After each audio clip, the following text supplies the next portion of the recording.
here to represent Mr. Adolf Ndunguru. And today, there is one idiom goes by blessing in disguise. I'm here representing the Permanent Secretary on the theme for digitalization, and I'm the Director of ICT. So that's two things have been managed very well.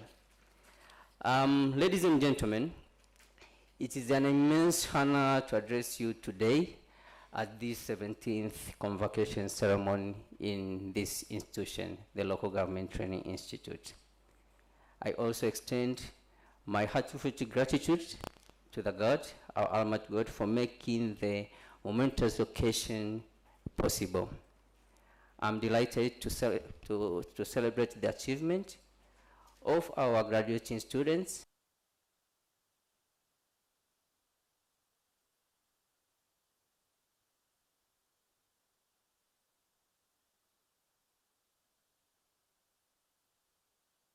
So we have our theme, which goes by excellence that delivers.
Emerging industries such as information technology, e-commerce, digital agriculture, artificial intelligence, and all of that, which can drive job creation and economic resilience.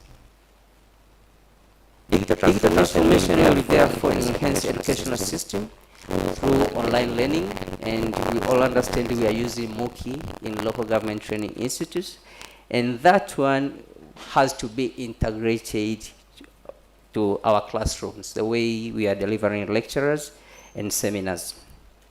And this will help us to cultivate a skilled workforce that is capable of meeting the demand of modern economy here in Tanzania and elsewhere. We really need the graduates from local government training institutes to be competitive in Tanzania and globally. You may be in Tanzania and working as freelancer or consultants everywhere in the world. That is really important, and that one will translate very well the excellence that delivers beyond our borders. Ladies and gentlemen, the Tanzanian government, under the visionary leadership of Her Excellency Dr. Samia Suluhu Hassan, the President of the United Republic of Tanzania, has made significant efforts to accelerate digital transformation in local authorities that recognize essential role in improving governance, service delivery, and citizen engagement. We all know we have so much and so many digital initiatives and digital platforms, systems, which are helping to shape the future of Tanzania. We have digital systems for payment, digital system for revenue collection. Right now, you can just have your license, business license, wherever you are, digitally, and you can keep going with your business. We have digital permits for movement of animals and all that. So that is the drive and the vision of Tanzania, everything to be digital so that we can improve the way we are delivering the services. Ladies and gentlemen, developing and promoting e-government initiatives aimed at digitalizing public services.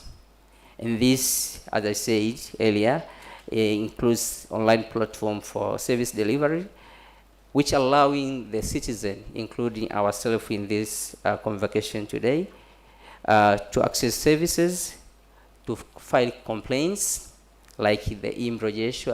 I understand most possibly all of you here, you know the e-mrejesho platform for filing the complaints, even the compliments, communicates whatever you have at the local authorities to the government so that the government can efficiently and effectively working on them.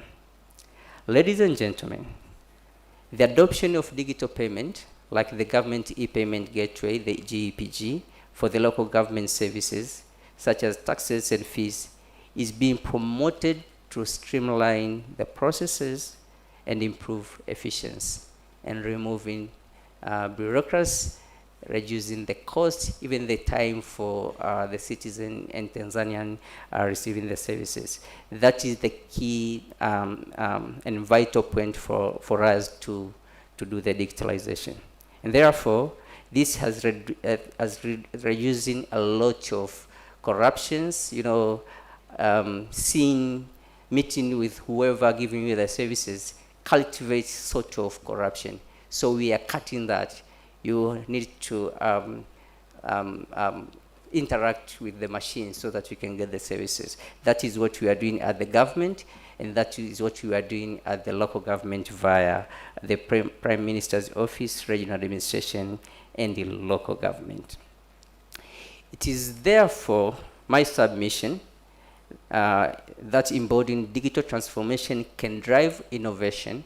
And thank you, Madam Suma and Professor Margaret. They mentioned on the innovation.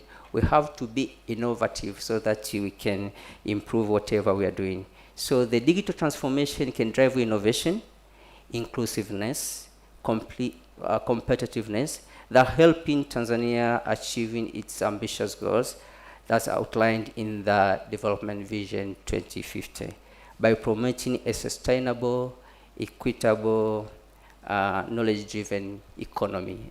And ladies and gentlemen, it is a cherished tradition at this institution, the Local Government Training Institute, to recognize the outstanding achievements of students through the awards and the accolades. These awards serve as inspiration to whoever going to receive them, but it also is inspiration to the future generation, the current LGTI students. And therefore, I encourage LGTI to maintain this particular practice that embodying its motto, excellence that delivers. Ladies and gentlemen, finally, I extend my deepest appreciation to the success of this convocation, all the preparation, sleepless nights, and all that, including Madam President, Vice President, the Rector, all the management and organizing committee for making this convocation very successful but rememberable. Thank you for your dedication and hard work. But before I finish, I'd like all of you here to mention or to read the motto for today. Possibly others, they haven't even seen it. Can you read the motto, please? 1, 2, 3. Digital.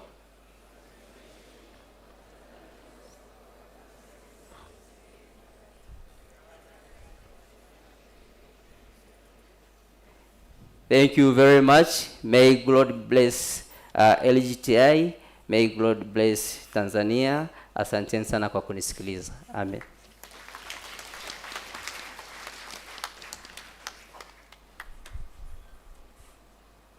Thank you, our guest of honor, for your insightful as well as informative speech, as well as presentation. Thank you so much. We have come to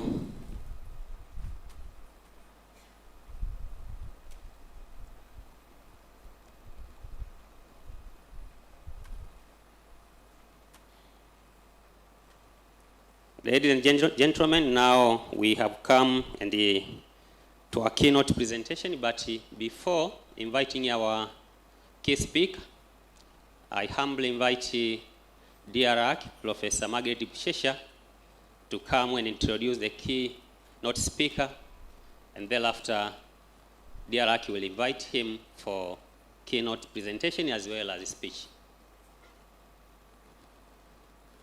Thank you, MC.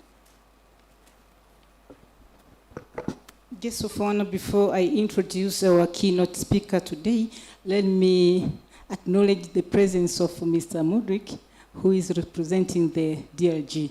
Mr. Mudrick.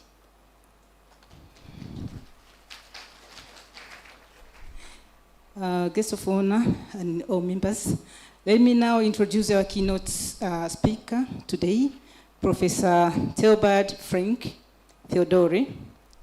He is a highly accomplished social scientist with a specialized focus on climate change adaptation and water resources management.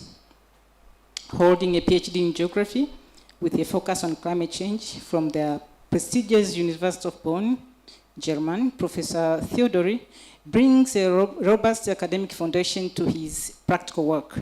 As a registered environmental expert with Tanzania's National Environmental Management Council, he is authorized to conduct environmental impact assessment, that EAs, environmental audits, and environmental monitoring, demonstrating his commitment to sustainable development and environmental stewardship.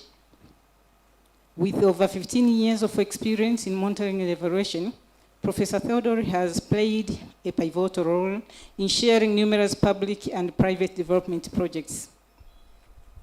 His expertise extends to conducting comprehensive feasible studies, undertaking detailed baseline surveys, and executing impactful outreach activities. Currently, he serves as an associate professor in climate change at Mzumbe University in Tanzania, where he has imparted knowledge and inspired students for over 14 years. Professor Theobald Frank teaching portfolio encompasses critical areas such as project planning and management, climate change adaptation and mitigation, political ecology, environmental issues, resource governance, and sociology. Professor Theodore scholarly contributions are significant, with extensive publications in leading academic journals focusing on climate change adaptation, land investments, community-based forest management, water resources governance, and natural resources management. His research not only advances academic discourse, but also informs policy and practice. Beyond academia, Professor Theodore has made substantial contribution to national capacity building as a trainer for the National Executive Council of the ruling party CCM. In this role, he has been instrumental in training party leaders from grassroots to ward levels, equipping them with the knowledge and skills necessary for effective governance and community leadership. His multifaceted expertise and dedication make him a valuable asset in addressing the complex challenges of climate change and sustainable development in Tanzania. Ladies and gentlemen, let us put our hands together and invite Professor Theodore to give us his keynote speech.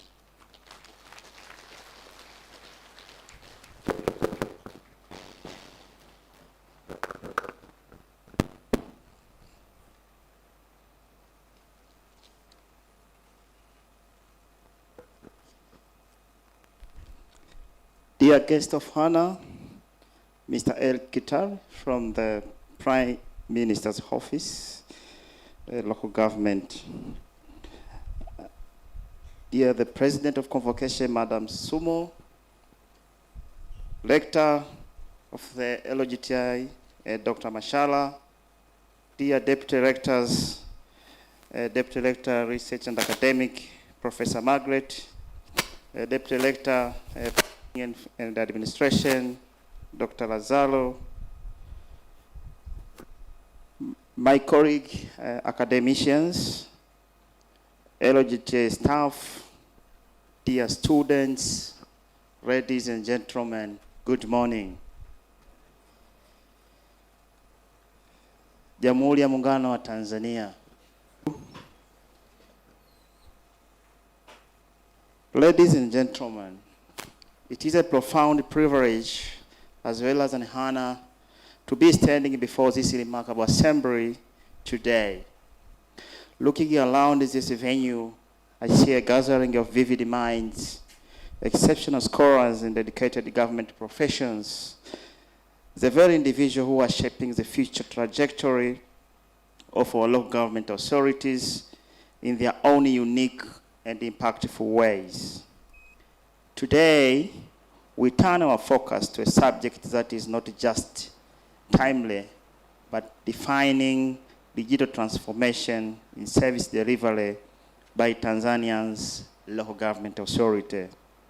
In this day and age, digital transformation is not just a trend or an abstract concept. It is inevitable and irreversible. However, the manner in which we strategically, intentionally embrace and implement this shift will define how effective our LOGAs can deliver timely, efficient, and transparent service to our population. Ladies and gentlemen, we are at a pivotal movement in Tanzania's history. Now is not the time for comfortable reflection on past achievements. Now it is the time to pivot our focus sharply towards the audacious destiny of our nation. The theme of this address, digital transformation for Tanzania's local government service delivery, a catalyst for achieving DILA 2050, is not just a discussion point. It is our collective strategic plan for building the next generation of our economy and society. It acknowledges that local government empowered by digital means is the most crucial engine required to drive us towards the ambitious, prosperous future envisioned for 2050. Ladies and gentlemen, let us be clear about the crucial role of LGAs. They are not just administrative units. They are the primary interface between the states and the community, providing essential services and collecting local revenues. LGAs represent the state, provide the essential public services, and are critical for collecting local revenues. The effectiveness, transparency, and efficiency of our LGAs directly reflects the quality of our national development and governance. LGAs, they form the bedrock of our national foundation by delivering the critical service that directly impact the quality of life for every citizen, such as ensuring reliable access to water, sanitation, providing timely health services, issuing crucial construction approval, facilitating local revenue correction, and maintaining basic infrastructures like local roads and markets. The performance of LGA is a citizen daily experience of the government. Ladies and gentlemen, Tanzania recently launched its ambitious 25 years strategic blueprint, the development vision, in other way we call DILA 2050, which was launched by the Madam President Samia Suluhu Hassan in July 2025. The plan outlines a profound social and economic transformation aimed at elevating the national wealth's upper middle income status with a US $1 trillion economy by 2050. This promises a prosperous future of the next generation. Although the vision is conceptualized centrally, its realization depends fundamentally on the ground level implementation within LGAs, villages, wards, municipal or district council. This places LGA at the heart of achieving the DILA 2050 targets. However, moving the country from its current state to such a powerful economic positions require far more than incremental improvements. It demands a radical shift in planning, resource mobilization, service delivery across local jurisdiction. Ladies and gentlemen, DILA 2050 is founded on effective, robust local governance. This is characterized by autonomous, corruption-free institutions that deliver quality public services efficiently and equitable. In a short, the success of DILA 2050 depends on the performance of our LGAs. Ladies and gentlemen, this keynote speech put forward a compelling argument. Modernizing the service delivery of the LGAs through comprehensive digital transformation is not just an option, but the most direct and crucial way to achieve the DILA 2050 vision. We do not view technology as a cost center, but rather a fundamental catalyst for driving socioeconomic growth and attaining governance excellence at the grassroots level. Digital transformation will undoubtedly fuel our progress toward realizing DILA 2050 vision, providing the means of which every citizen from the farmer in the most remote village to the entrepreneur in the bustling city will experience increased transparency, efficiency, and accountability in the interaction with the. This digitalization will effectively overcome systematic challenges and empower local economy by facilitating ease of doing business and access to information. It will thus guarantee that Tanzania's immense potential is really realized by equitably and tangibly across the entire nation. Ladies and gentlemen, let's be honest about the structural barrier currently impeding the progress of our LGAs across the country. Despite the profound commitment and dedication of LGA staff, they are end by outdated infrastructure and the legacy system that create systemic bottleneck, crippling efficient service delivery.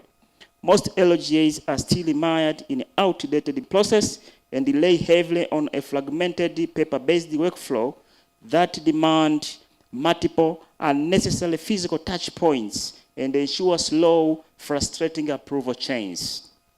This reliance on analog methodologies and outdated approaches results in an unacceptable slow pace of service delivery, which are the three critical detrimental consequences for the community and national development. One, the first critical consequence of this outdated system is impeded responsiveness. This occurs when the bureaucratic fatigue directly results in economic damage. Consider the process of obtaining a building permit. For instance, in a modern digitally enabled system, this will take days. Yet within many LGAs today, securing even a simple building permit can take weeks or even months of frustrating back and forth. This is not just an inconvenience for citizens, it is a serious hinder local progress.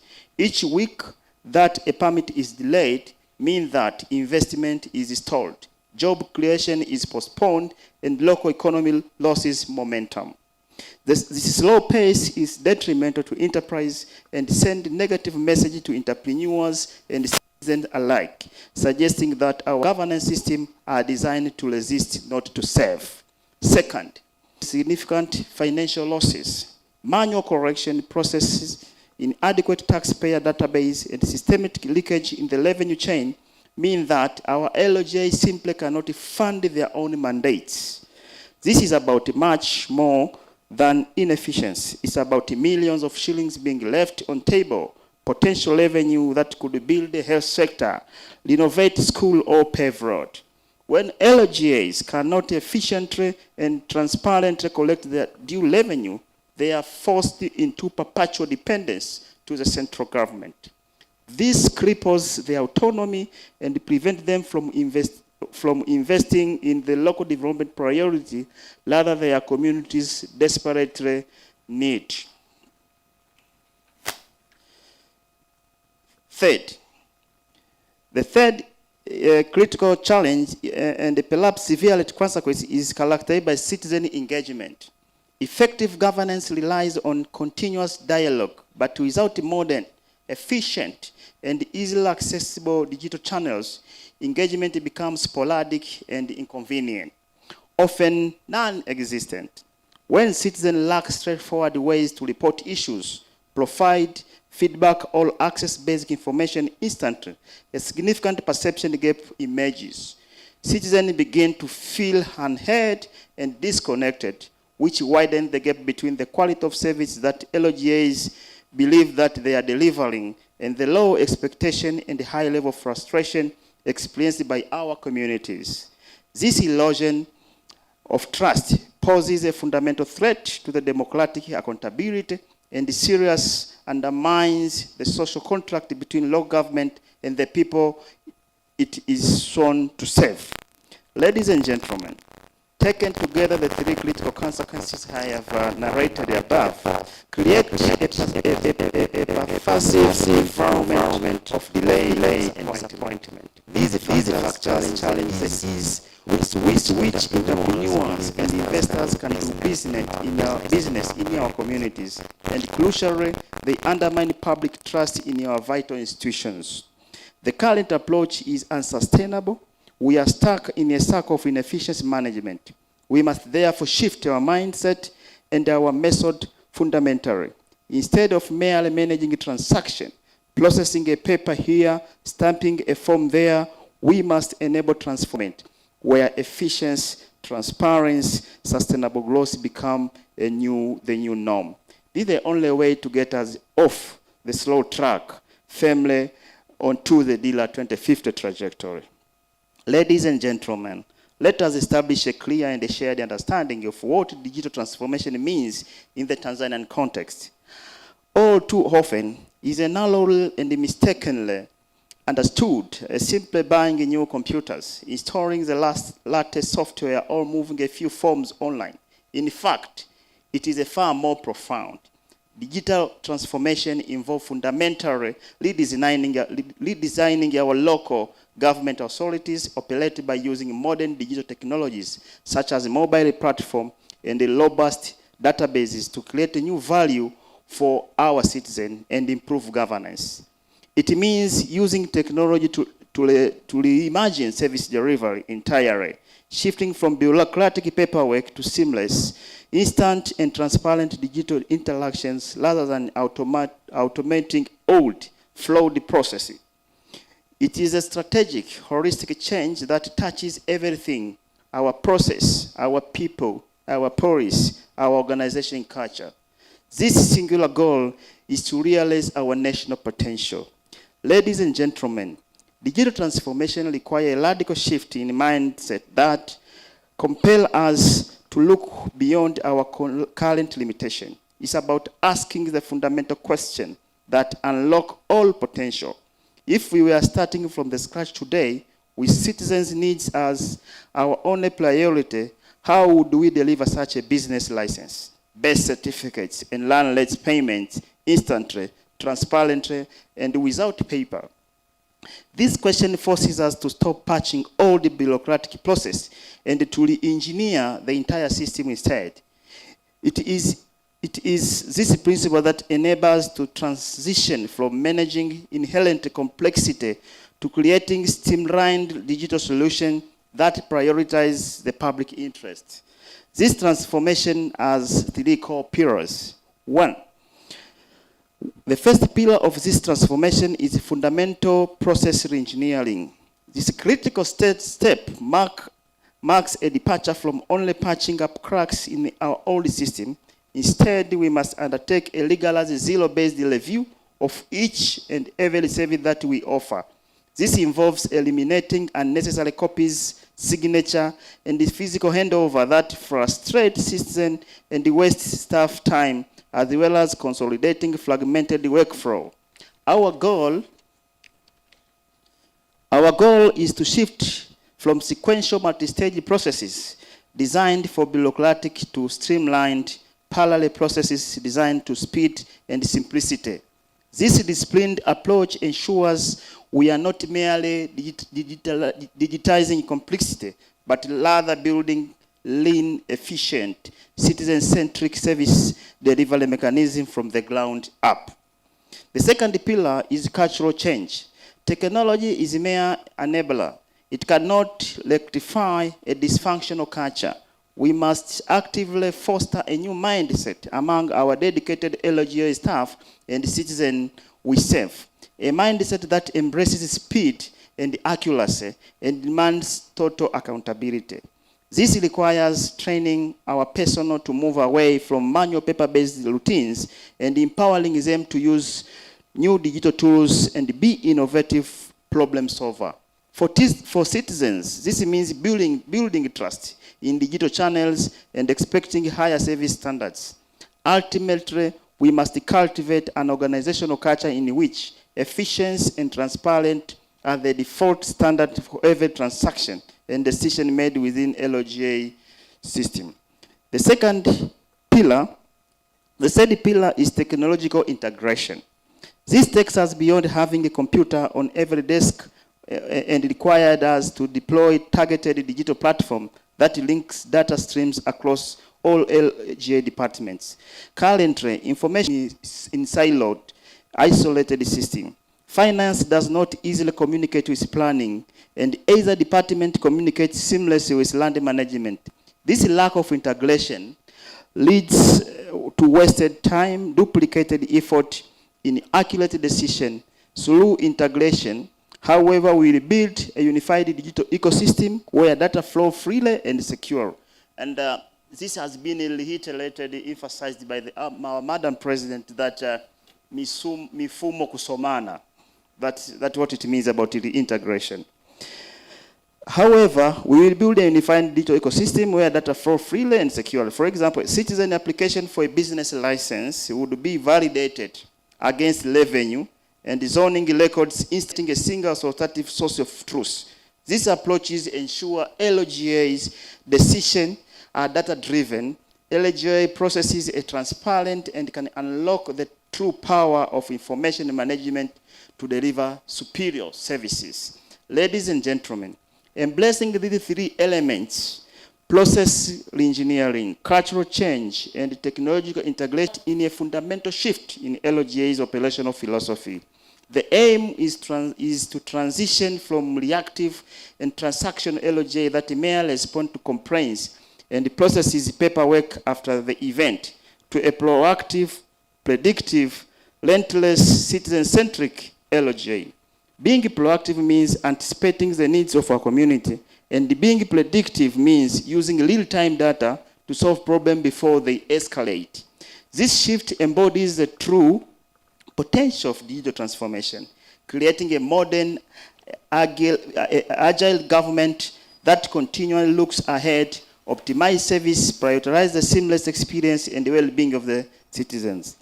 Ladies and gentlemen, the DILA 2050 we have set out is unequivocally clear: proactive, predictive, and citizen-centric LOJ. However, the path to realize this DILA is not without substantial obstacles. We must move forward with our eye wide open and proactively address the implementation challenges, most notably the digital challenges. These challenges are not just about smartphone ownership. They reflect the disparity in access to infrastructure, digital literacy, and reliable connectivity between urban centers and remote rural communities. A transformation this leaves a significant proportion of our population behind cannot be considered a success. Therefore, the strategy must be deliberately inclusive, ensuring digital platforms are complemented by robust, accessible physical and assisted channels so every citizen benefits from modernization, regardless of location or digital proficiency. In order to address these challenges, the following must be done. Although Tanzania has a high level of mobile penetration, which gives us a significant advantage, the practical implementation of digital services is hindered by critical infrastructure gaps, specifically consistent and reliable power supply and fixed internet connectivity remain a significant challenge in many rural and undeserved areas. The strategy must therefore be both pragmatic and forward-looking. Cloud-based solutions must be prioritized immediately, as they inherently minimize the need for expensive local hardware and complex maintenance within LOGAs. Adopting this approach would allow us to leverage the growing national fiber backbone and existing mobile network infrastructure effectively, ensuring that our digital services are not limited by local power grids or poor fixed lines. This would maximize reach and resilience across the entire country. Second, the success of Transformation Center, not just on hardware, but also on human capability. This is why it is crucial to focus on closing the critical digital literacy gap. This challenge applies to both citizens and our LOGA staff. We must proactively address the fear of technology and the resistance to change that existing in both groups. For our LOGA employees, this requires implementing robust, mandatory, and continuous training programs that focus not only on how to use a new system technically, but also on how to improve their job function, crucially, the lives of the citizens they serve. For the general population, we must simultaneously ensure equitable access by establishing simple, accessible digital kiosks and localized community training center, and providing hands-on support to empower every citizen to engage confidently with the new digital governance platform. Last, the tough barrier is not often cultural resistance to change. To overcome this, secure the visible commitment of the top leadership team, celebrate small success, and clearly communicate the personal collective benefits of the new system. Change must be led, not just managed. Ladies and gentlemen, let us connect this digital intervention directly to our national vision. Our commitment to modernizing LOGA service delivery through digital transformation is not an isolated technology project. It is a fundamental accelerator for achieving ambitious goals set in our DILA 2050. Digital transformation is a strategic engine that will power every aspect of our national success. It will do this by directly supporting the DILA's core pillars, driving a competitive industrial economy by radically improving the ease of doing business, strengthen the human capital by enabling efficient service delivery in health and education, and underpinning governance and accountability by ensuring unparalleled transparency and citizen participation. In short, digital transformation is the most direct and crucial way to turn promise of 2050 into a tangible reality of every citizen. Ladies and gentlemen, this profound transformation is not something that can be delegated. It demands high-level, unified commitment from every stakeholder in this room and across the nation. Our LOJs must take the lead by treating digital transformation and their number one priority. Allocate the necessary financial and human resources, actively encouraging the use of data and fostering relentless internal innovation. At the same time, central government must provide clear, consistent policy frameworks and standardize all data protocols to integrate the system from the top down. It must also ensure that investment in national infrastructure, particularly the fiber backbone, explicitly prioritize connecting all LOGAs. Finally, development partners and the private sector must invest their expertise in developing affordable, localized, high scalable digital solutions that are precisely tailored to the diverse needs of our local government. The time for hesitation, small-scale pilots, and incremental approaches is definitely over.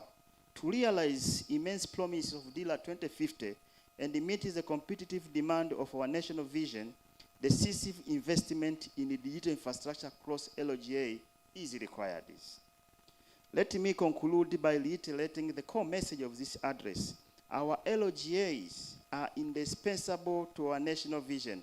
It is their efficiency, transparency, and responsiveness that will ultimately determine how both our citizens and the rest of the world measure Tanzania's progress towards global competitiveness. Digital transformation is therefore not just about installing new software, it's about building trust, improving efficiency, and ensuring that our local government is ready for the future. It is a tool that converts bureaucratic friction into economic fluidity, and it transforms scattered manual data into actionable intelligence. Through successfully deploying targeted digital intervention, integrated e-governance platform, and data-driven tools, our LOGA will not only catch up, they will also create a blueprint for national excellence in modern local governance. Tanzania's overarching ambition is set out in DILA 2050. We have committed human capital, and now we have technological catalyst. Let us seize this pivotal movement with a courage and conviction. Let's build a modern, competitive, and truly inclusive LOGA that will undoubtedly power a thriving Tanzania by 2050. Thank you for listening.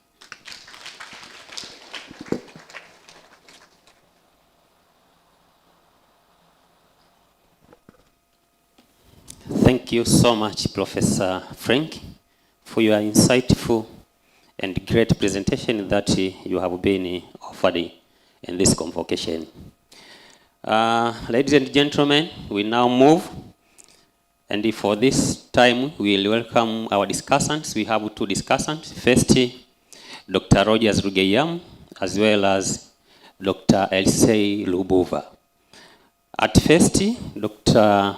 Rugeyam will come and share his views, thoughts, as well as insights on the matter on board, and thereafter we'll hear from Dr. Lubuva. But thereafter, we shall open the floor for discussion. Therefore, if you have any question or comments, just write it down, and thereafter you will have a chance to ask or to comment. But before Dr. Rugeyam, Professor Margaret Bushesha Wadiaraki, please, welcome.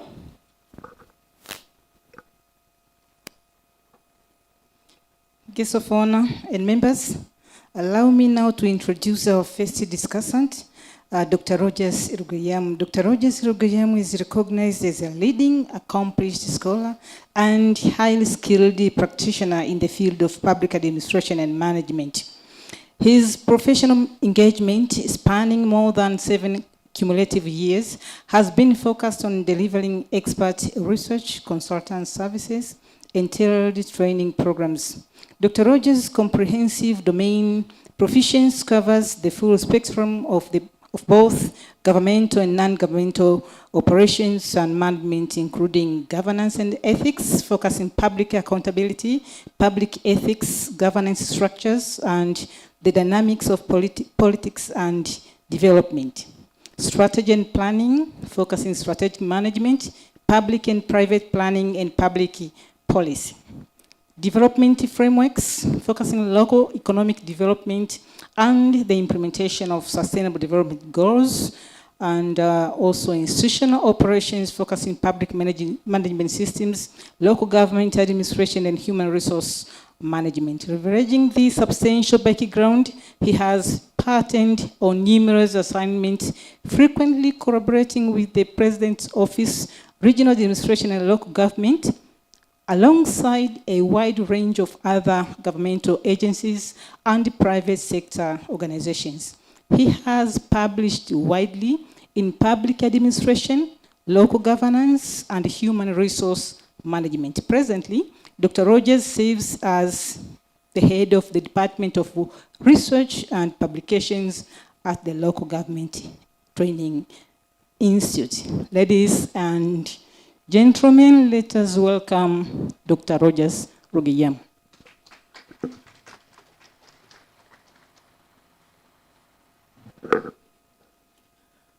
Guest of honor,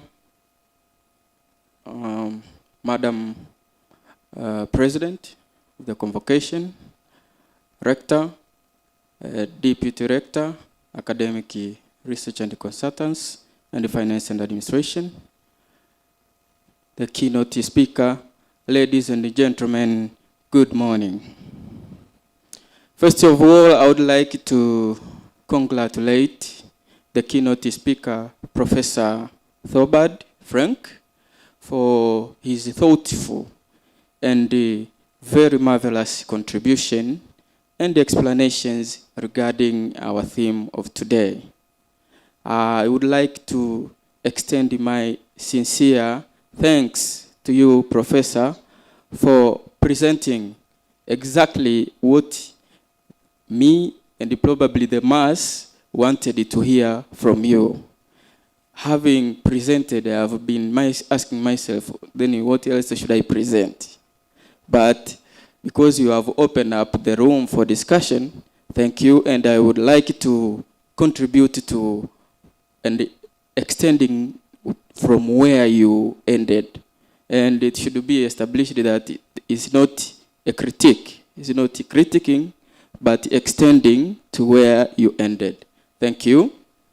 And I would like first to define, providing a meaning of digital transformation.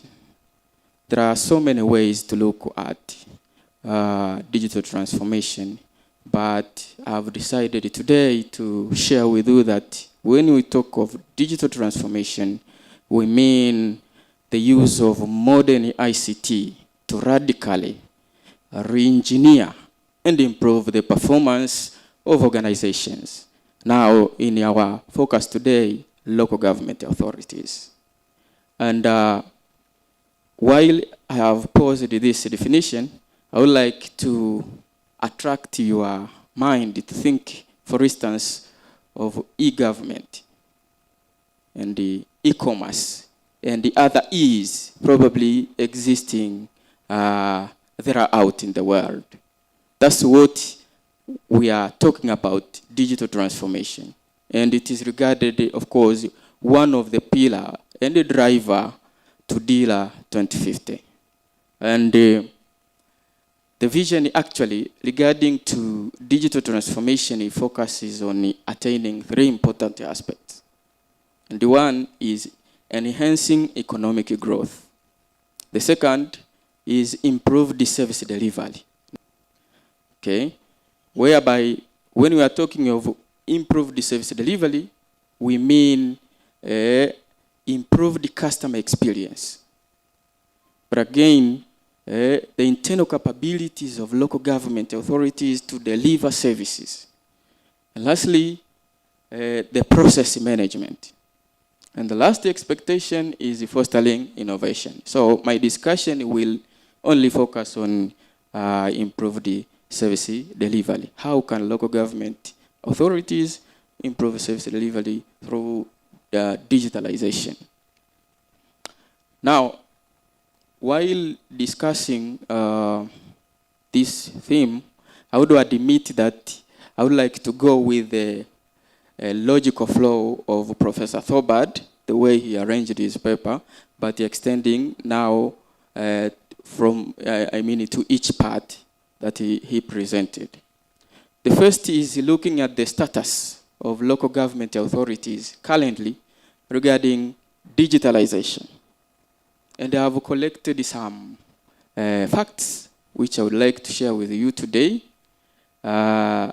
regarding the digital status in local government authorities. And in discussing the digital status, I have arranged my presentation along 4 elements of digitalization. The first element is technology infrastructure, which I probably call it not sufficient currently in local government authorities. For instance, the TCRA published their September report, and they presented the following facts. Because digital infrastructure has so many aspects. If you look closely, you will get the internet subscription. For instance, currently we have 56 million internet subscribers. This is a great achievement compared to 26 million in 2020. This is very promising. But again, on the aspect of devices, because digitalization goes with the devices. Now, the feature phone, which are not smart, probably, are making the major, they are owned majorly by the population by 56.3%, while smartphone or smart computers is only 39. Now, which one we are recommending digitalization that we want? But again, the handheld is 2.22. The connected computer is 0.02, which are not digital, and mostly in local government authorities currently. So you can see in terms of devices, we are still far back, such that we can not efficiently accommodate the digital transformation. But again, in terms of telecommunication towers, Dar es Salaam is leading too, compared to rural, for instance, Katavi, with only 120 telecommunication towers. And this signifies a digital, the urban-rural digital divide. It must be remembered that in Tanzania we have 34 urban local government authorities and 150 rural local government authorities. So you can see how much we are affected by the